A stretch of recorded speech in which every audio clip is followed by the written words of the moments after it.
Nunca imaginé que olvidar mi celular en un restaurante me salvaría de terminar mis días encerrada en un asilo mientras mi propia familia se repartía mi fortuna como buitres sobre un cadáver que todavía respiraba. Pero esa noche de septiembre, cuando regresé al restaurante La Toscana, 20 minutos después de la cena familiar, una camarera joven de ojos asustados cerró la puerta de cristal con llave detrás de mí. Se llevó un dedo a los labios y susurró con voz temblorosa: «Señora Beatriz, necesito mostrarte algo. Las cámaras de seguridad sobre tu mesa grabaron toda la conversación después de que te fuiste. Pero prométeme que no te vas a desmayar cuando veas lo que dijeron de ti. Mis 64 años me han enseñado que cuando alguien te advierte que no te desmayes, probablemente deberías sentarte primero». La camarera, cuya placa identificaba como Daniela, me guió hasta la pequeña oficina del gerente en la parte trasera del restaurante. Sus manos temblaban mientras encendía el monitor de la computadora donde aparecían las grabaciones de seguridad. «Lo siento mucho», dijo con lágrimas en los ojos. «Sé que no debería meterme, pero mi madre pasó por algo similar y no pude ayudarla a tiempo». No entendía de qué hablaba hasta que presionó el botón de reproducción. Pero antes de continuar, quiero hacerte una invitación muy especial. Suscríbete al canal y deja tu me gusta. Esto me ayuda a ver que me apoyas y disfrutas de mis historias. Y comenta aquí abajo desde qué ciudad nos estás viendo. Ahora, continuemos. La pantalla mostró la mesa donde habíamos cenado apenas media hora antes. Yo acababa de irme, supuestamente para tomar un taxi a casa porque me sentía cansada. En la imagen, mi esposo Ernesto, mis 2 hijos Sebastián y Carolina, y mi nuera Mónica permanecían sentados. Pero en el momento en que desaparecí de la vista, sus expresiones cambiaron completamente. Ernesto, el hombre con quien llevaba casada 15 años, el que juraba amarme en la salud y en la enfermedad, levantó su copa de vino con una sonrisa satisfecha. «Bueno, ya se fue la vieja. Ahora podemos hablar con tranquilidad». Mi corazón comenzó a latir con fuerza. Daniela me ofreció una silla y la acepté, sin poder quitar los ojos de la pantalla. «¿Ya firmó los papeles?», preguntó Mónica, mi nuera, inclinándose hacia adelante con ansiedad evidente en su rostro perfectamente maquillado. «Todavía no todos», respondió Ernesto, «pero ya firmó el poder notarial general. Con eso es suficiente para empezar a transferir las propiedades a mi nombre. El doctor Ramírez me dará el certificado de demencia senil la próxima semana». Sentí como si me hubieran arrojado un balde de agua helada. ¿Certificado de demencia senil? ¿Qué estaban tramando? Mi hijo Sebastián, el niño que había criado, por quien había trabajado 18 horas al día construyendo mi negocio textil para darle la mejor educación, intervino con voz fría que nunca le había escuchado. ¿Y el asilo? ¿Ya está todo arreglado? El refugio dorado ya tiene su habitación reservada, confirmó Ernesto con naturalidad, como si estuvieran discutiendo la reserva de un hotel para vacaciones. La internaremos en 2 semanas. Una vez que esté allí, legalmente incapacitada, tendré control total sobre todos sus bienes, la casa principal, las 3 propiedades de renta, las acciones de la fábrica, todo. Carolina, mi hija, la que siempre había sido más cercana a mí, la que me llamaba mamá querida, habló entonces. Por un momento, tuve esperanza de que ella objetara, de que defendiera a su madre. ¿Y el dinero en efectivo? ¿Las cuentas bancarias? Mi esperanza se hizo añicos. «Ya tengo acceso a 2 de las 3 cuentas principales», dijo Ernesto. «La tercera requiere su firma presencial, pero una vez que esté declarada demente, puedo obtener una orden judicial». Mónica se rió, una risa aguda y cruel. «No puedo creer que haya sido tan fácil. La vieja realmente confía en ti, Ernesto. Firmó todo lo que le pusiste enfrente sin siquiera leer». «Bueno», dijo Ernesto con arrogancia, «llevo 15 años actuando como el esposo perfecto. Valió la pena cada segundo fingiendo que me importaba. Cuando conocí a Beatriz, investigué su fortuna. Sabía que si me casaba con ella y esperaba el tiempo suficiente, todo sería mío. El plan siempre fue este». El mundo a mi alrededor pareció detenerse. 15 años. 15 años de matrimonio habían sido una mentira calculada. Me había casado con este hombre después de estar viuda durante 10 años, creyendo que finalmente había encontrado compañía genuina en mi vejez. Qué tonta había sido. En el video, Sebastián levantó su copa. «Por mamá, que tan gentilmente va a financiar nuestro futuro desde su cómoda habitación en el asilo. Todos rieron, todos brindaron, mis propios hijos, la sangre de mi sangre. Daniela pausó el video y me miró con compasión. Hay más, dijo quedamente. Hablan durante 20 minutos más sobre cómo van a dividir todo. Tu esposo tiene una amante que conocerás pronto, dice él. Tus hijos ya gastaron dinero que todavía no tienen, asumiendo que todo esto funcionaría. No lloré. Algo dentro de mí se había vuelto duro como el acero. Miré a esa joven camarera que no me conocía de nada, pero que había arriesgado su trabajo para mostrarme esto. ¿Por qué?, le pregunté. ¿Por qué me muestras esto? Sus ojos se llenaron de lágrimas. Porque nadie le mostró a mi madre las señales. La encerraron hace 3 años. Murió en ese lugar 6 meses después, sola y confundida, mientras su segundo esposo vivía con su amante en la casa que mi madre había comprado. Tomé su mano y la apreté. Gracias, Daniela. Acabas de salvarme la vida. Salí del restaurante esa noche con una copia del video en una memoria USB que Daniela me entregó con manos temblorosas. Y mientras caminaba hacia mi auto, mi mente viajó 40 años atrás, a cuando todo comenzó. Necesitaba recordar quién era yo antes de que estos traidores intentaran robarme no solo mi fortuna, sino mi identidad misma. Mi nombre es Beatriz Morales de Sandoval, aunque ese segundo apellido ahora me quemaba en la lengua como veneno.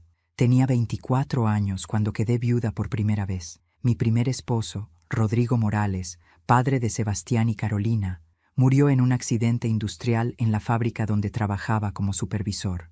Me dejó con 2 niños pequeños, una hipoteca impagable y $500 en el banco. La mayoría de las mujeres en mi situación en 1984 habrían regresado a vivir con sus padres, habrían aceptado la caridad, habrían sobrevivido apenas. Yo no era como la mayoría. Rodrigo y yo habíamos soñado juntos con tener nuestro propio negocio algún día. Él ya no estaba para verlo, pero yo haría ese sueño realidad por ambos. Con el dinero del seguro de vida de Rodrigo, apenas suficiente para 6 meses de gastos, compré una máquina de coser industrial usada y comencé a fabricar uniformes escolares en el garaje de mi casa. Trabajaba desde las 5 de la mañana hasta la medianoche, cosiendo mientras Sebastián y Carolina dormían. Mis dedos sangraban de tanto coser, mi espalda dolía constantemente, pero cada uniforme era un paso hacia la independencia. El primer año vendí mis productos de puerta en puerta, visitando escuelas, convenciendo a directores de que mis uniformes eran más baratos y de mejor calidad que los de la competencia. El segundo año contraté a 2 costureras. El tercer año alquilé un pequeño taller. Para el quinto año tenía 15 empleados y contratos con 30 escuelas en toda la ciudad. Nunca olvidé ser madre en medio de todo esto. Despertaba a mis hijos, les preparaba el desayuno, los llevaba a la escuela, recogía a mis empleadas, trabajaba todo el día, regresaba por mis hijos, les ayudaba con sus tareas, les cocinaba la cena, los acostaba con un cuento y solo entonces volvía al taller a terminar pedidos urgentes. Dormía 4 horas por noche durante años. Sebastián y Carolina nunca carecieron de nada. Tuvieron buena educación, ropa limpia, comida abundante, vacaciones modestas cada verano. Les inculqué valores de trabajo duro, honestidad, gratitud, o al menos eso creí. A los 35 años, mi pequeño taller se había convertido en Textiles Morales, una fábrica mediana con 120 empleados. Ya no fabricábamos solo uniformes escolares, sino también ropa deportiva, uniformes corporativos, textiles para hospitales. Compré la fábrica, compré maquinaria moderna, compré 3 propiedades para rentar y asegurar ingresos pasivos. A los 40, era una de las empresarias más respetadas de la ciudad. Daba empleo a 300 personas, muchas de ellas madres solteras como yo había sido. Pagaba salarios justos, ofrecía prestaciones superiores a las que la ley exigía. Creé una guardería en la fábrica para que mis empleadas pudieran trabajar tranquilas, sabiendo que sus hijos estaban cerca y bien cuidados. Mis hijos crecieron viendo mi ejemplo. Sebastián estudió administración de empresas. Carolina estudió diseño de modas. Les pagué universidades privadas, autos cuando se graduaron, viajes al extranjero para ampliar sus horizontes. Cuando cumplieron 25 años, les di a cada uno el 10% de las acciones de la empresa. Algún día, les dije, esto será de ustedes, pero tienen que ganárselo. Tienen que aprender el negocio desde abajo. Sebastián trabajó en la empresa durante 2 años antes de aburrirse y decidir que prefería explorar otras oportunidades. Carolina duró 6 meses. Ninguno mostró el hambre, la determinación, la pasión que yo había tenido, pero los amé de todas formas. Eran mis hijos. A los 49 años, después de 25 años de viudez, conocí a Ernesto Sandoval en una conferencia de empresarios. Era contador, viudo también, 10 años mayor que yo. Parecía amable, educado, respetuoso. Me cortejó durante 2 años con paciencia, con flores, con cenas románticas. Nunca presionó, nunca exigió. Parecía genuinamente interesado en mí como persona, no solo en mi dinero. Qué ingenua fui.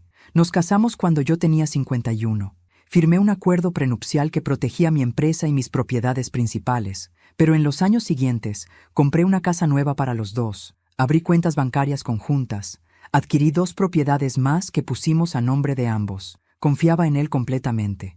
Ernesto se integró a mi vida, a mi familia. Se llevaba bien con Sebastián y Carolina, o eso parecía.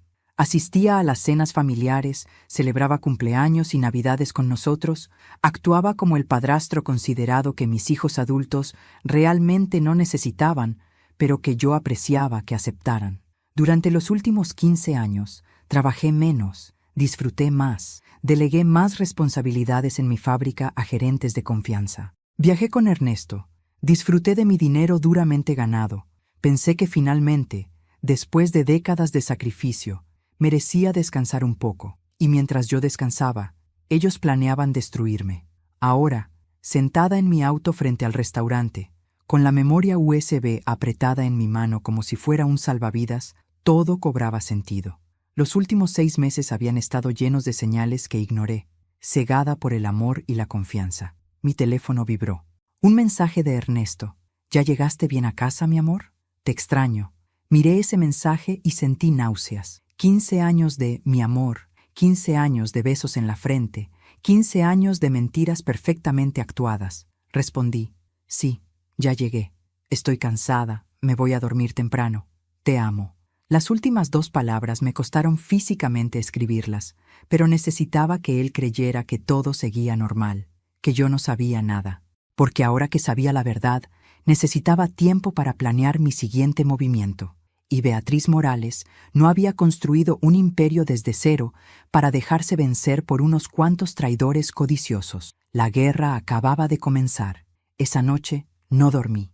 Me senté en la sala de mi casa, esa hermosa casa de 2 pisos que había comprado para Ernesto y para mí como símbolo de nuestro nuevo comienzo, y repasé mentalmente los últimos 6 meses. Ahora, con la claridad brutal que da la traición, cada incidente extraño, cada comentario aparentemente inocente, cada sugerencia considerada cobraba un significado siniestro. Todo había comenzado en marzo, hace exactamente 6 meses. Ernesto había llegado a casa con un folder de documentos legales y una expresión de preocupación ensayada que ahora reconocía como puro teatro.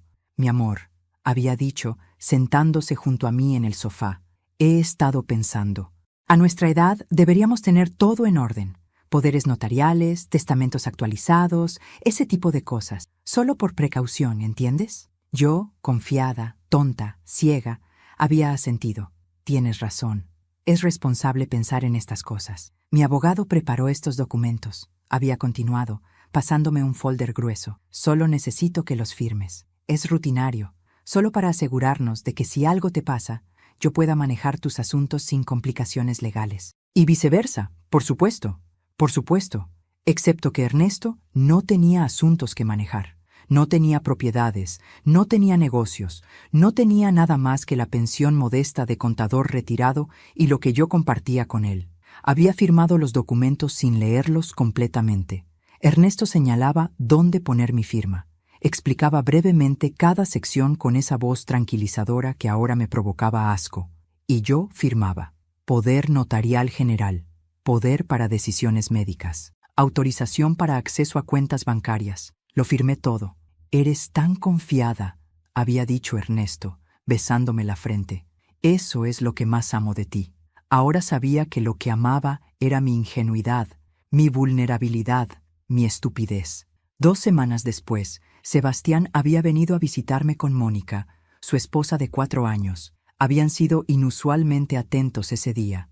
Mónica había traído mi postre favorito, 3 leches. Sebastián había insistido en revisar las lámparas de la casa porque algunas parecían viejas y peligrosas. Durante el café, casi casualmente, Sebastián había dicho: «Mamá, ¿no crees que ya es tiempo de que descanses? Has trabajado más de 40 años. La fábrica prácticamente se maneja sola con los gerentes que tienes. Deberías vender, disfrutar tu dinero, viajar más». «No estoy lista para retirarme completamente», había respondido. «La fábrica es mi vida». Mónica había intervenido con esa voz melosa que usaba cuando quería algo. «Pero mamá Beatriz, piensa en tu salud. El estrés no es bueno a tu edad. Podrías tener más tiempo para ti, para Ernesto, para tus nietos cuando lleguen». Nietos que nunca planeaban darme, ahora lo entendía. Solo eran palabras para manipularme. Había rechazado la idea, pero la semilla de duda había sido plantada. ¿Estaba trabajando demasiado? ¿Debería delegar más? A mis 64 años, ¿no merecía descansar? En abril, Carolina había organizado un almuerzo de chicas en un restaurante elegante. Había invitado a 3 de sus amigas, todas mujeres de 30 y tantos años, vibrantes y llenas de energía. Durante toda la comida, hablaron de spas, retiros de yoga, cruceros para personas mayores, comunidades de retiro de lujo. «Mamá», había dicho Carolina, «una de mis amigas tiene a su madre en un lugar increíble. Se llama Refugio Dorado. Es como un hotel 5 estrellas pero con personal médico. Actividades todos los días, chef gourmet, habitaciones hermosas. Deberías al menos visitarlo, solo para conocer». «¿Por qué visitaría un lugar así?», había preguntado, confundida. «No necesito personal médico. Estoy perfectamente sana». Carolina había retrocedido rápidamente. «No, claro, no digo que lo necesites ahora. Solo digo que es bueno saber qué opciones existen. Para el futuro, ya sabes, para el futuro que ellos habían planeado para mí.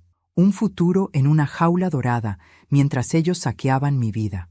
En mayo, Ernesto había insistido en que visitara a un nuevo médico. «El doctor Ramírez es excelente», había dicho, «especialista en medicina geriátrica. Sería bueno que te hicieras un chequeo completo».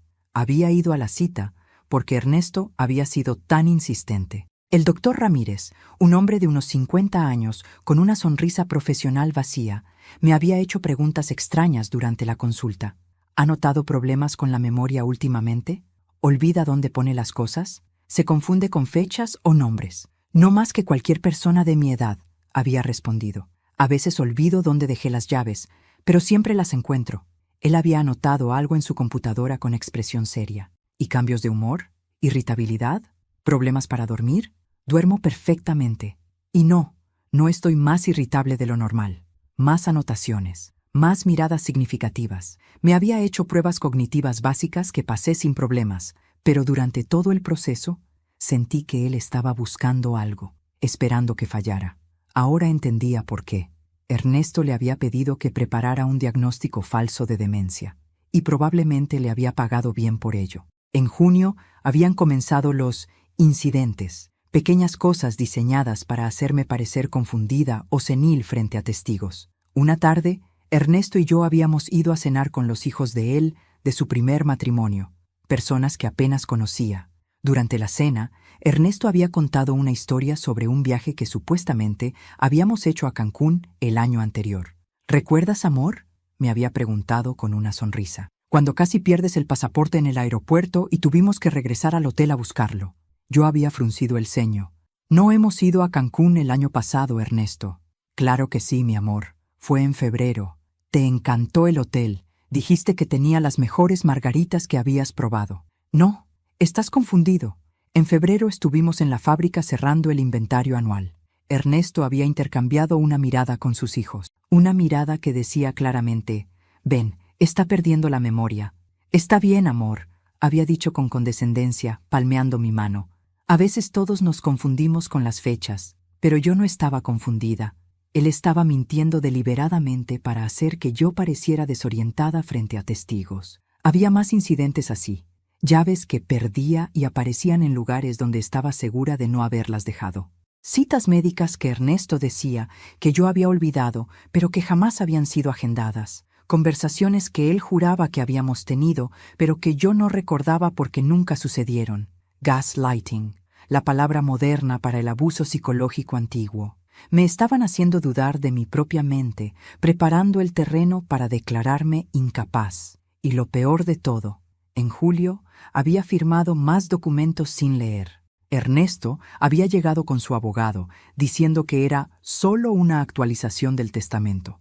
Había firmado página tras página, mientras el abogado señalaba y Ernesto asentía con aprobación. «Ya está todo en orden», había dicho Ernesto después, guardando los documentos en su maletín. «Ahora podemos estar tranquilos». Tranquilo estaba él, sabiendo que cada firma me acercaba más a su trampa. Ahora, en mi sala a las 3 de la madrugada, con la memoria USB sobre la mesa de café como evidencia física de su traición, finalmente veía el patrón completo. 6 meses de preparación meticulosa. 6 meses de construir una narrativa de declive mental. 6 meses de documentos legales diseñados para darle control total. Y yo había facilitado cada paso, confiando como la tonta enamorada que había sido. Pero esa tonta acababa de despertar. Y Beatriz Morales, la mujer que construyó un imperio de la nada, estaba a punto de recordarles a todos exactamente quién era. A las 6 de la mañana, después de 3 horas revisando cada cajón, cada carpeta, cada documento en mi oficina personal, la magnitud de la conspiración me dejó sin aliento. Había encontrado copias de papeles que ni siquiera recordaba haber firmado, escondidos en el escritorio que Ernesto usaba ocasionalmente en mi casa. El muy descarado había guardado evidencia de su propio crimen bajo mi propio techo. El primer documento que encontré me heló la sangre. Una escritura de transferencia de propiedad de mi casa principal. La casa que yo había comprado con mi dinero, con el sudor de 40 años de trabajo, ahora estaba a nombre de Ernesto Sandoval. Exclusivamente. La transferencia había sido registrada hace 3 meses. 3 meses durante los cuales yo, la supuesta dueña, no tenía idea de que legalmente ya no me pertenecía mi propio hogar. ¿Cómo era posible? Entonces vi mi firma en el documento, una firma que no recordaba haber puesto, pero al examinarla más de cerca, reconocí la fecha. Era de aquellos documentos rutinarios que Ernesto me había presentado en marzo. Entre el poder notarial y las actualizaciones de testamento, había deslizado una transferencia de propiedad. Y yo, confiada y estúpida, había firmado sin leer. Continué buscando. En una carpeta marcada Impuestos 2023, encontré algo aún peor. Documentos de 2 de mis 3 propiedades de renta también habían sido transferidas. Una a nombre de Ernesto, otra a nombre de Sebastián. Mi hijo, mi propio hijo, había aceptado propiedades robadas de su madre. Las náuseas me obligaron a sentarme. Respiré profundo, esperando que la habitación dejara de girar. No podía permitirme el lujo de colapsar ahora. Necesitaba saber exactamente qué tan profundo era el agujero en el que me habían enterrado. En el fondo del cajón inferior, escondido bajo viejos recibos de servicios, encontré un sobre manila grueso. Dentro había un documento médico oficial con el membrete del doctor Ramírez. Fechado apenas la semana pasada, declaraba que Beatriz Morales de Sandoval, de 64 años, presentaba signos claros y progresivos de demencia senil tipo Alzheimer en etapa temprana. Recomendaba cuidado supervisado en un ambiente controlado para su propia seguridad y bienestar. Era completamente falso. No tenía demencia. Mi mente estaba tan clara como siempre, pero este documento, firmado por un médico con licencia, sería suficiente para que un juez me declarara legalmente incapaz de manejar mis propios asuntos. Seguí leyendo. El doctor Ramírez citaba episodios de desorientación temporal, pérdida de memoria a corto plazo, confusión sobre eventos recientes y deterioro en la capacidad de tomar decisiones financieras complejas. Cada síntoma era una mentira, o más bien, cada síntoma era el resultado de los incidentes fabricados que Ernesto había orquestado durante meses. Dentro del mismo sobre encontré folletos del Refugio Dorado, el asilo de lujo que Carolina había mencionado casualmente. Pero estos no eran folletos turísticos, eran documentos de admisión. Mi nombre ya estaba escrito en varios campos. Había un contrato prefirmado por Ernesto como mi representante legal bajo el poder notarial que yo le había otorgado. El costo mensual era de $8,000. $8,000 al mes para encerrarme mientras ellos vivían de mi fortuna.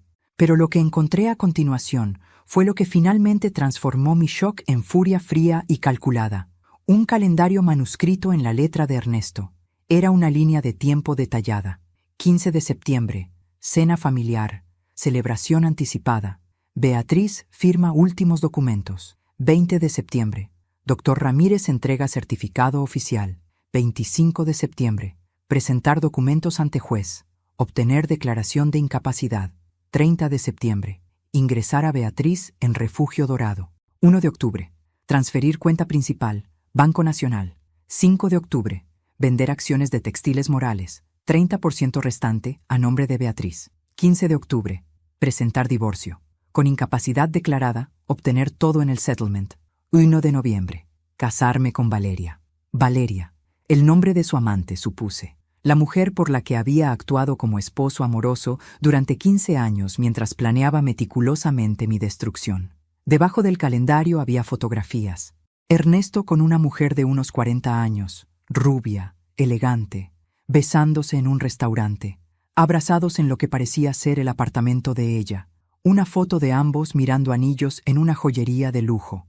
La fecha en el reverso, 3 meses atrás. Mientras yo dormía tranquila en mi cama, creyendo que tenía un matrimonio sólido, mi esposo planeaba su futuro con otra mujer. Un futuro financiado completamente con mi dinero. Tomé fotografías de cada documento con mi celular. Necesitaba evidencia de todo esto antes de que Ernesto regresara de su supuesto torneo de golf con amigos. Otro viaje que ahora sospechaba había sido con Valeria. En otra carpeta encontré estados de cuenta bancarios de cuentas que no reconocía. Ernesto había abierto 3 cuentas a su nombre usando el poder notarial. En los últimos 6 meses había transferido, en pequeñas cantidades para no levantar sospechas, casi $200,000 de mis cuentas a las suyas. $200,000. Robados sistemáticamente. Y yo no había notado nada porque confiaba en que él manejaba nuestras finanzas de manera responsable. También encontré un documento que me hizo entender la participación de mis hijos en todo esto. Un acuerdo firmado entre Ernesto, Sebastián y Carolina, fechado 6 meses atrás. El documento detallaba cómo se dividirían mis bienes una vez que yo estuviera incapacitada e institucionalizada. Ernesto se quedaría con la casa principal, las cuentas bancarias y el 40% de los activos líquidos. Sebastián recibiría el 30% de los activos líquidos más 2 propiedades de renta. Carolina recibiría el 30% restante más la tercera propiedad de renta. Las acciones de Textiles Morales serían vendidas y el dinero dividido proporcionalmente. Había calculado todo al centavo. Mi familia había tenido reuniones, había negociado porcentajes, había puesto su avaricia por escrito como si estuvieran discutiendo la herencia de alguien que ya había muerto. Excepto que yo no estaba muerta, ni siquiera estaba enferma. En ese momento, sentada en el piso de mi oficina rodeada de evidencia de la traición más elaborada que pudiera imaginar, tomé una decisión. No sería la víctima en esta historia. No terminaría mis días encerrada en un asilo mientras estos buitres se peleaban por mis huesos. Tenía una semana, según el calendario de Ernesto, antes de que presentaran los documentos ante el juez. Una semana para contraatacar. Guardé todos los documentos exactamente como los había encontrado. Ernesto no podía saber que yo sabía. Necesitaba el elemento sorpresa. A las 7 de la mañana, llamé a mi abogado personal, el licenciado Javier Contreras, un hombre que había trabajado conmigo durante 20 años y en quien confiaba absolutamente. Su secretaria me dijo que estaba en una audiencia temprana, pero que me llamaría en cuanto saliera. Mientras esperaba, preparé café y me forcé a desayunar aunque la comida sabía a ceniza. Necesitaba mantener la apariencia de normalidad. Cuando Ernesto regresara de su viaje, yo debía ser la misma Beatriz confiada y amorosa que siempre había sido. El licenciado Contreras me devolvió la llamada a las 9. Beatriz, buenos días. ¿Qué puedo hacer por ti? Javier, necesito verte hoy. Es urgente y absolutamente confidencial. Hubo una pausa. Javier me conocía lo suficiente para detectar la gravedad en mi voz. Estaré libre a las 2 de la tarde. ¿Te parece bien en mi oficina? Perfecto. Y Javier, nadie puede saber de esta reunión. Nadie. Entendido. Colgué y miré el reloj. Tenía 5 horas antes de la reunión. 5 horas para organizar mis pensamientos, reunir toda la evidencia y planear mi contraataque. Beatriz Morales no había llegado hasta aquí dejándose vencer por obstáculos. Y ciertamente no iba a empezar ahora. La guerra había sido declarada, y yo tenía la intención de ganar. Capítulo 5. Aliados inesperados. A las 2 en punto estaba sentada frente al escritorio de caoba del licenciado Javier Contreras, con la memoria USB, las fotografías de los documentos y una determinación de acero que él reconoció inmediatamente en mi expresión. Javier tenía 68 años, cabello completamente blanco y una mente legal tan afilada como un bisturí. Me había representado en cada contrato importante de mi vida empresarial durante las últimas 2 décadas. «Beatriz», dijo con preocupación genuina, «en 20 años trabajando contigo, nunca te había visto así. ¿Qué está pasando?». Le conté todo, desde el momento en que olvidé mi celular en el restaurante hasta el descubrimiento de los documentos en mi propia casa esa madrugada.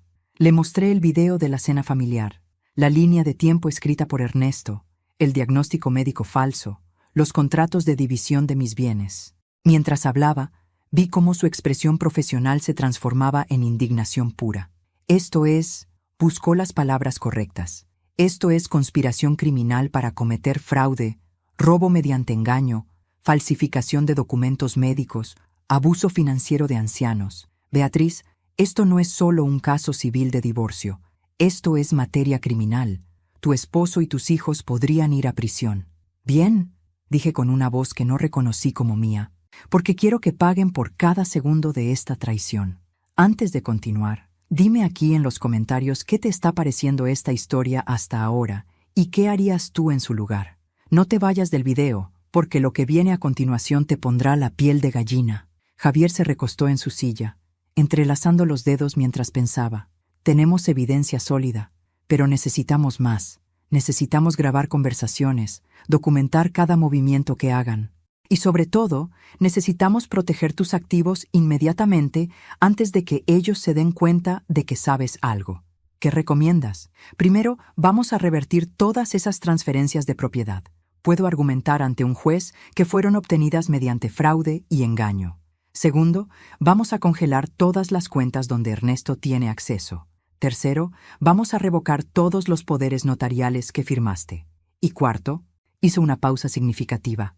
Vamos a preparar una demanda criminal contra todos ellos. Asentí, sintiendo cómo el control regresaba a mis manos. ¿Cuánto tiempo tomará? Si actuamos rápido, puedo tener órdenes judiciales de emergencia para mañana. Pero Beatriz, en el momento en que hagamos esto, ellos sabrán que descubriste todo. Debes estar preparada para la confrontación. Lo estoy. Pasamos las siguientes 3 horas revisando cada documento, planificando cada movimiento legal. Javier llamó a un juez de su confianza y programó una audiencia de emergencia para el día siguiente. También contactó a un investigador privado para que documentara los movimientos de Ernesto y Valeria. Cuando salí de su oficina, eran casi las 6 de la tarde. Mi teléfono mostró 3 llamadas perdidas de Ernesto. Respiré profundo y lo llamé de vuelta, forzando mi voz a sonar normal, amorosa. «Hola, mi amor. Perdón, estaba en el supermercado y no escuché el teléfono. No te preocupes, cariño.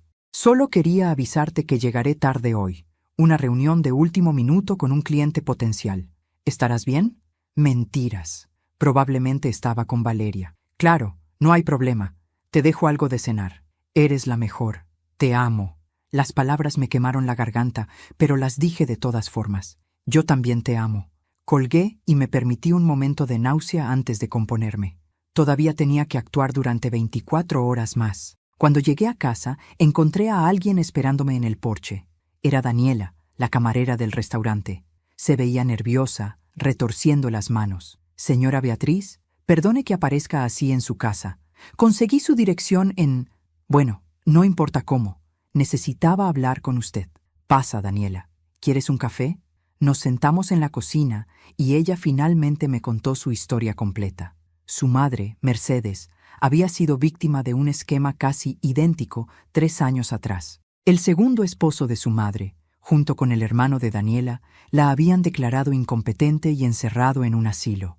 Mercedes había muerto 6 meses después, de un corazón roto según los médicos, aunque Daniela creía que fue de desesperación. Cuando escuché la conversación de su familia en ese video, dijo con lágrimas en los ojos, fue como revivir la pesadilla de mi madre, pero esta vez podía hacer algo. Esta vez podía advertir a alguien a tiempo. Tomé su mano. Me salvaste la vida, Daniela, literalmente. Hay algo más que debes saber, continuó. Después de que usted se fue anoche, seguí investigando por mi cuenta. Tengo un amigo que trabaja en el Departamento de Registros Públicos. Le pedí que buscara información sobre Patricia Ruiz. ¿Patricia Ruiz? ¿Quién es? Perdón, quise decir Valeria Ruiz, la mujer de las fotos con su esposo. Resulta que ella tiene antecedentes. Mi corazón comenzó a latir más rápido. ¿Qué tipo de antecedentes? Daniela sacó su teléfono y me mostró artículos de periódicos viejos. Hace 8 años, en otra ciudad, Valeria Ruiz fue arrestada por conspiración para defraudar a un hombre mayor. Se casó con él, lo convenció de transferir sus propiedades a su nombre y luego lo dejó sin nada. El caso fue desestimado por falta de evidencia suficiente, pero varios testigos declararon que ella había hecho lo mismo con al menos 2 hombres más. Es una estafadora profesional, susurré, sintiendo cómo las piezas encajaban. Exacto. Y creo que su esposo no es la mente maestra aquí. Creo que ella lo reclutó, le enseñó el plan y está usando a Ernesto para llegar a su fortuna. Él es solo una herramienta. Eso explicaba mucho. Ernesto no era particularmente inteligente o manipulador por naturaleza, pero bajo la tutela de una estafadora experimentada. ¿Tienes copias de estos artículos?, pregunté. Todos guardados, y hay más. Encontré un registro de que Valeria estuvo casada brevemente hace 5 años con otro hombre, también mayor y adinerado. Él murió de un ataque cardíaco 6 meses después de la boda. Ella heredó todo. Las autoridades investigaron, pero no encontraron evidencia de juego sucio. Un escalofrío me recorrió la columna. ¿Crees que ella lo mató? No tengo pruebas, pero el patrón es claro. Encuentra hombres mayores con dinero, se casa con ellos o los manipula para que le den acceso a sus fortunas, y luego desaparece con todo. Su esposo Ernesto encaja perfectamente en ese patrón, excepto que él no tiene dinero propio, así que ella lo está usando para llegar al suyo. Miré a esta joven camarera de 26 años que había hecho más investigación en 24 horas que yo en 15 años de matrimonio. «Daniela, ¿qué haces trabajando en un restaurante? Deberías ser detective». Ella sonrió tristemente. Después de lo que le pasó a mi madre, intenté estudiar derecho para ayudar a otras víctimas, pero no tengo dinero para la universidad. El restaurante paga las cuentas. Una idea comenzó a formarse en mi mente. ¿Te gustaría trabajar para mí? ¿Qué? Necesito a alguien en quien pueda confiar absolutamente, a alguien que entienda lo que está en juego, alguien que tenga tus habilidades de investigación y tu determinación. Me incliné hacia adelante. Voy a desmantelar esta conspiración pieza por pieza, y cuando todo termine, voy a crear una fundación para ayudar a víctimas de abuso financiero de ancianos. Necesitaré a alguien que la dirija, alguien como tú. Los ojos de Daniela se llenaron de lágrimas. ¿Habla en serio? Completamente. Pero primero, necesito tu ayuda para ganar esta guerra. Ella se limpió las lágrimas y su expresión se endureció con determinación. Dígame qué necesita que haga. Pasamos las siguientes 2 horas planeando. Daniela instalaría cámaras ocultas en lugares estratégicos de mi casa mientras Ernesto no estuviera. También me enseñaría a usar una aplicación en mi teléfono para grabar conversaciones discretamente, y continuaría investigando a Valeria, buscando más evidencia de sus crímenes anteriores. «Hay algo más», dijo Daniela antes de irse. «En el restaurante hay cámaras en varias áreas, no solo sobre las mesas. Si su familia ha cenado allí antes, podríamos revisar archivos antiguos, ver si hay más conversaciones comprometedoras. Hemos cenado allí al menos una vez al mes durante el último año». Daniela sonrió. «Entonces tenemos mucho material para revisar». Después de que se fue, me senté en mi sala y miré alrededor de la casa que ya no era legalmente mía, pero pronto lo sería nuevamente. Y cuando terminara con ellos, Ernesto, mis hijos y especialmente Valeria, desearían nunca haber escuchado el nombre de Beatriz Morales. El teléfono sonó. Era Sebastián. «Mamá, ¿cómo estás? Hacía días que no hablábamos». Mentiroso. Sabía exactamente cuánto tiempo había pasado porque estaba evitándome mientras preparaba mi destrucción. «Estoy bien, hijo. ¿Y tú?» «Genial. Oye, Mónica y yo queremos invitarte a cenar el próximo fin de semana. ¿Qué dices? Otra cena. Probablemente para hacerme firmar más documentos. Me encantaría, dije con la voz más dulce que pude fabricar. Cuando colgué, sonreí. Una sonrisa fría, calculada, que vinieran, que siguieran con su plan, porque yo tenía el mío, y el mío era mejor. La mañana siguiente desperté a las 5, una hora antes de que Ernesto regresara de su viaje de negocios con Valeria. Daniela llegó a las 5:30, vestida como técnica de cable, con un maletín lleno de cámaras diminutas y micrófonos del tamaño de una moneda. En 90 minutos habíamos instalado dispositivos en la sala, el comedor, la oficina de Ernesto y nuestra habitación. Todo se graba en la nube automáticamente, explicó Daniela mientras terminaba de esconder la última cámara dentro de un reloj decorativo. Puede acceder desde su teléfono en cualquier momento. Y si ellos descubren una cámara, las otras seguirán funcionando. Eres increíble, le dije sinceramente. Esto es por mi madre, respondió con voz firme, y por todas las personas como usted que merecen justicia. Se fue justo a tiempo. A las 7, escuché el auto de Ernesto en la entrada. Respiré profundo, me puse mi bata y bajé a preparar café como si fuera una mañana normal. Buenos días, mi amor, dijo Ernesto, besándome la mejilla. Olía a perfume femenino. Ni siquiera se había molestado en ducharse antes de regresar a casa. ¿Dormiste bien? Como un bebé, mentí, forzando una sonrisa. ¿Y tu viaje? ¿Cómo estuvo la conferencia? Él titubeó apenas un segundo, pero yo lo noté. Productiva, muy productiva. Hice varios contactos importantes. Sí, pensé, contactos muy íntimos con Valeria. Durante el desayuno, Ernesto revisaba su teléfono constantemente, escribiendo mensajes con una sonrisa en los labios, probablemente con ella. La furia burbujeaba en mi interior, pero mantuve mi expresión serena, casi aburrida. Amor, dijo finalmente, necesito que firmes un último documento hoy. Es para los impuestos del próximo año. Solo una formalidad. Aquí estaba, el último documento antes de ejecutar su plan. Por supuesto, dije dulcemente. ¿Lo tienes aquí? Sacó un papel de su maletín. Lo miré brevemente. Era una autorización para que él pudiera vender activos a mi nombre, sin mi aprobación adicional. El último clavo en mi ataúd financiero. ¿Puedo leerlo primero? Pregunté casualmente. Vi un destello de pánico en sus ojos. Es bastante técnico, amor. Mi contador ya lo revisó. Solo firma aquí y aquí. Aún así, me gustaría leerlo. No tienes prisa, ¿verdad? Ernesto apretó la mandíbula, pero forzó una sonrisa. No, claro que no. Tómate tu tiempo. Fingí leer el documento lentamente mientras bebía mi café.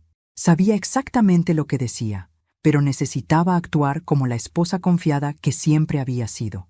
Después de 5 minutos interminables, tomé la pluma. Y entonces dejé caer la bomba que había planeado cuidadosamente. ¿Sabes, Ernesto? He estado pensando. Quizás deberíamos vender la casa. El café casi se le sale por la nariz. ¿Qué? ¿Por qué? Es demasiado grande para nosotros dos. Y con mi edad, las escaleras se están volviendo difíciles. Podríamos comprar un apartamento más pequeño, más manejable.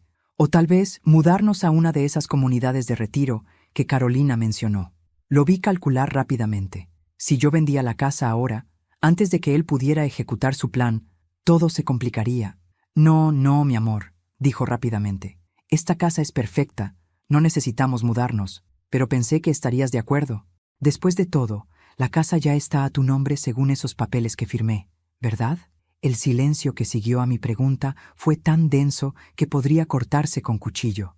Ernesto se había quedado completamente inmóvil, con la taza de café suspendida a medio camino entre la mesa y sus labios. Sus ojos me miraban con una mezcla de sorpresa y creciente pánico. ¿Qué dijiste? Logró articular finalmente.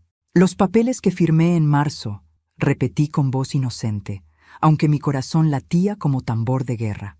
Tú dijiste que eran solo poderes rutinarios, pero revisé mis copias ayer y vi que había una transferencia de propiedad. La casa está a tu nombre ahora, ¿verdad? Vi cómo su cerebro trabajaba a toda velocidad, buscando una explicación plausible. Ah, sí, eso. Es solo por temas fiscales, mi amor. El contador sugirió que sería mejor para los impuestos. Pero la casa sigue siendo tuya, obviamente. Obviamente, repetí, dejando que la palabra colgara en el aire como una acusación velada. Ernesto dejó la taza bruscamente. ¿Sabes qué? Tienes razón sobre ese documento. Mejor lo reviso otra vez con el contador antes de que lo firmes. No hay prisa. Se levantó rápidamente. Tengo que hacer unas llamadas, reuniones que coordinar. Lo observé subir las escaleras con pasos apresurados. En cuanto cerró la puerta de su oficina, saqué mi teléfono y abrí la aplicación de las cámaras ocultas. La cámara en su oficina tenía ángulo perfecto. Lo vi marcar un número con manos temblorosas. Activé el audio. Valeria, tenemos un problema, dijo con voz tensa. Beatriz acaba de mencionar la transferencia de la casa. Creo que está empezando a sospechar algo. No podía escuchar la respuesta de ella, pero vi su expresión volverse más angustiada. No creo que sepa todo, pero está haciendo preguntas. ¿Y si decide investigar? Pausa. Tienes razón. Necesitamos acelerar el plan. Llamaré al doctor Ramírez hoy mismo. Entre más rápido la declaremos incompetente, mejor. Pausa más larga. Sí, los niños están listos. Sebastián ya preparó los documentos para presentar ante el juez. Todo está listo para el viernes. No, ella no sospecha nada de ti. Ni siquiera sabe que existes. Risa amarga. 15 años de actuación están a punto de dar frutos, mi amor. Para el próximo mes estaremos juntos, con todo su dinero. Corté la grabación. Tenía lo que necesitaba. A las 2 de la tarde tenía mi reunión de emergencia con el juez Moreno en su despacho, acompañada por el licenciado Contreras. Le mostré todas las evidencias. El video de la cena familiar, las grabaciones de Ernesto con Valeria, los documentos de transferencia fraudulenta, el diagnóstico médico falso, la investigación de Daniela sobre los antecedentes criminales de Valeria. El juez Moreno, un hombre de 70 años con reputación de ser estricto pero justo, se quitó los lentes después de revisar todo. Señora Morales, esto es uno de los casos más elaborados de conspiración para cometer fraude que he visto en mis 40 años en la judicatura. ¿Está usted segura de que quiere proceder con cargos criminales contra su esposo y sus propios hijos? Completamente segura, su señoría. Entonces procederemos así. Voy a emitir órdenes de emergencia para revertir todas las transferencias de propiedad obtenidas mediante fraude. Voy a congelar todas las cuentas bancarias involucradas. Voy a revocar todos los poderes notariales que usted firmó.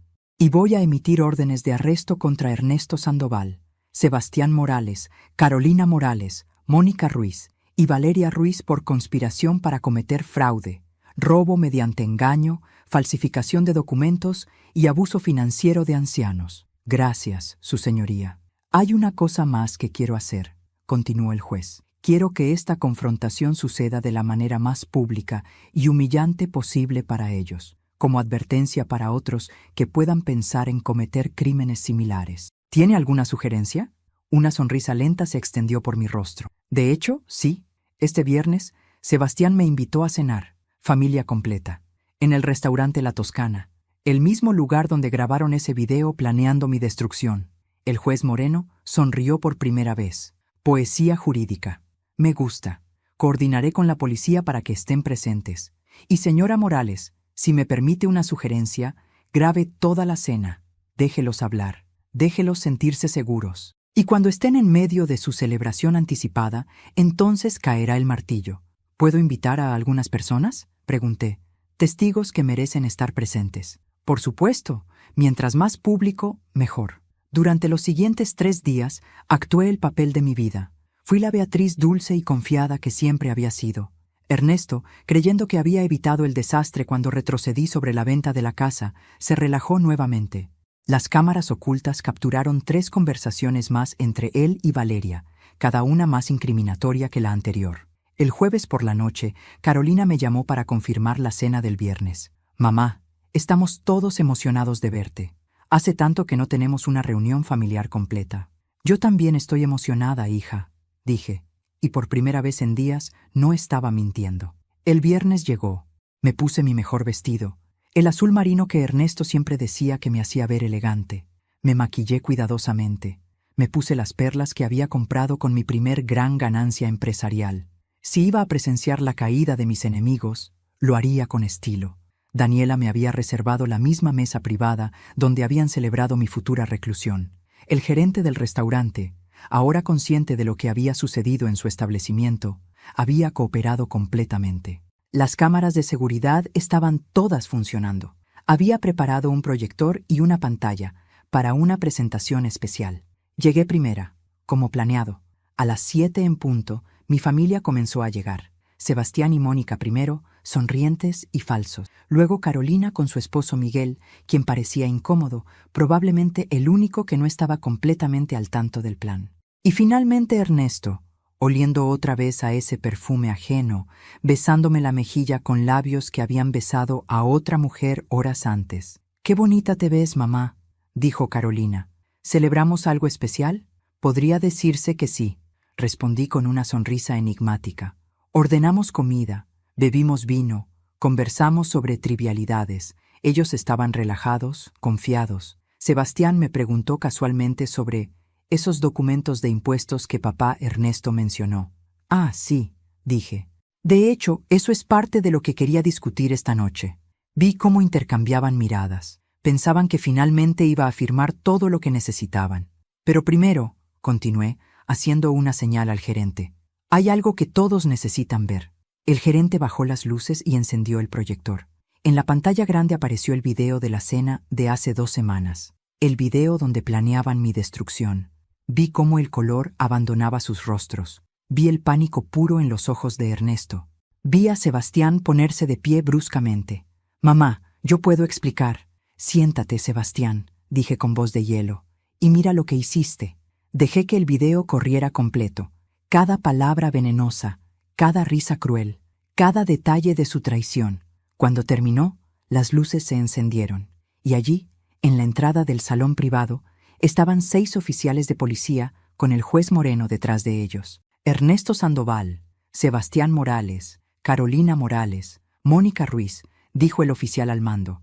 Están bajo arresto por conspiración para cometer fraude, robo mediante engaño y abuso financiero de ancianos. Tienen derecho a permanecer en silencio.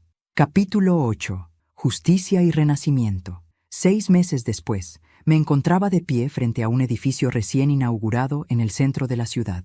El letrero sobre la entrada decía: Fundación Beatriz Morales, Centro de Protección para Víctimas de Abuso Financiero de Ancianos. A mi lado estaba Daniela, ahora vestida con un traje profesional, sosteniendo las llaves del edificio con una sonrisa radiante.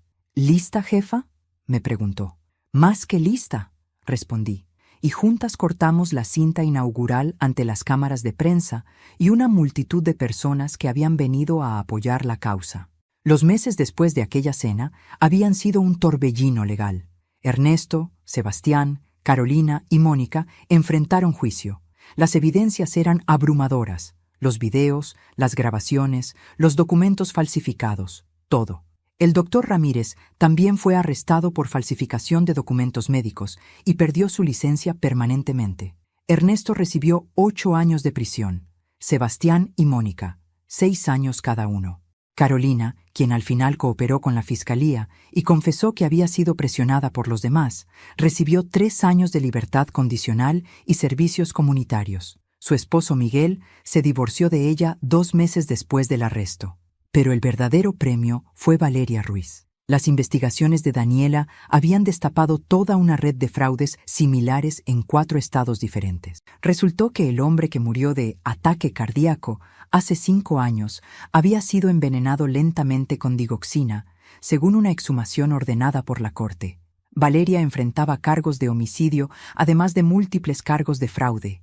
Recibiría cadena perpetua sin posibilidad de libertad condicional. Todas mis propiedades fueron devueltas a mi nombre. Recuperé cada centavo que Ernesto había robado. Más daños punitivos. Mantuve mi fábrica, mis inversiones, todo. Pero lo más importante, recuperé mi dignidad. El divorcio de Ernesto fue rápido y definitivo. El acuerdo prenupcial que había firmado hacía 15 años se mantuvo válido. Él no recibió absolutamente nada, excepto la vergüenza pública y una celda de prisión. En cuanto a mis hijos, ese fue el dolor más profundo. Sebastián nunca se disculpó, nunca mostró remordimiento. Lo visité una vez en prisión y me miró con ojos llenos de resentimiento, como si yo fuera la villana de esta historia. Nunca regresé. Carolina sí se disculpó, llorando, suplicando perdón. Dijo que Mónica la había convencido, que tenía miedo de oponerse. No sé si algún día podré perdonarla completamente, pero al menos intentó hacer las paces. El tiempo dirá. Hoy de pie frente a mi fundación, rodeada de abogados, trabajadores sociales y víctimas de abuso que ahora tendrían un lugar seguro donde buscar ayuda, sentí algo que no había sentido en meses: paz. Daniela había resultado ser una directora excepcional. Habíamos ayudado a 14 familias en los primeros 3 meses de operación, salvando a ancianos de situaciones similares a la mía. Señora Beatriz, dijo una mujer mayor acercándose tímidamente, quiero agradecerle. Mi hijo intentaba hacer conmigo lo que hicieron con usted, pero gracias a su fundación pude detenerlo a tiempo. La abracé mientras lloraba en mi hombro. Por eso estamos aquí, le dije, para que nadie más sufra sola. Esa noche, de regreso en mi casa, legalmente y en todos los sentidos, me serví una copa de vino y brindé conmigo misma. Beatriz Morales, 65 años, sobreviviente, luchadora, victoriosa. Había perdido a mi familia, pero había ganado algo más valioso: mi libertad, mi poder y un propósito renovado. Y eso, descubrí, valía más que todo el oro del mundo. Aquí termina mi historia. La historia de cómo Beatriz Morales se negó a ser enterrada en vida por su propia familia. Pero antes de que te vayas, necesito pedirte un favor muy especial.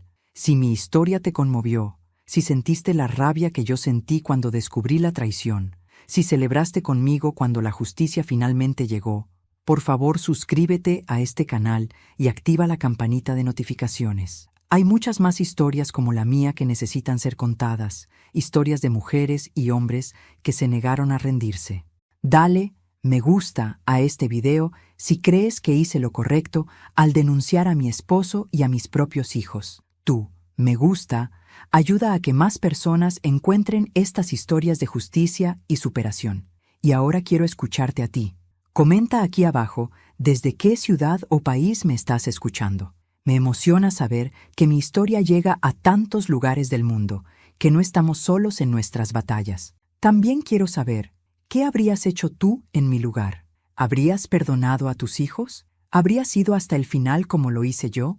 Tus comentarios me ayudan a entender cómo estas historias resuenan contigo. Si conoces a alguien que está pasando por una situación similar, comparte este video. Nunca sabes quién podría necesitar escuchar que es posible defenderse, que la dignidad vale más que mantener la paz familiar a cualquier costo, que nunca es tarde para luchar por lo que es tuyo. Gracias por acompañarme en este viaje. Gracias por escuchar mi historia completa, por no juzgarme, por entender que a veces el amor más grande que podemos dar es amarnos a nosotros mismos lo suficiente para poner límites, incluso con la familia. A mis 65 años aprendí que la verdadera familia no es solo la sangre, es la gente que te respeta, que te valora, que estaría a tu lado sin importar cuánto dinero tengas o no tengas. Daniela resultó ser más familia para mí que mis propios hijos. Nos vemos en la próxima historia. Cuídense mucho. Valórense siempre y recuerden, nunca, nunca permitan que nadie, familia o no, les robe su dignidad. Hasta pronto, y que la justicia siempre esté de su lado.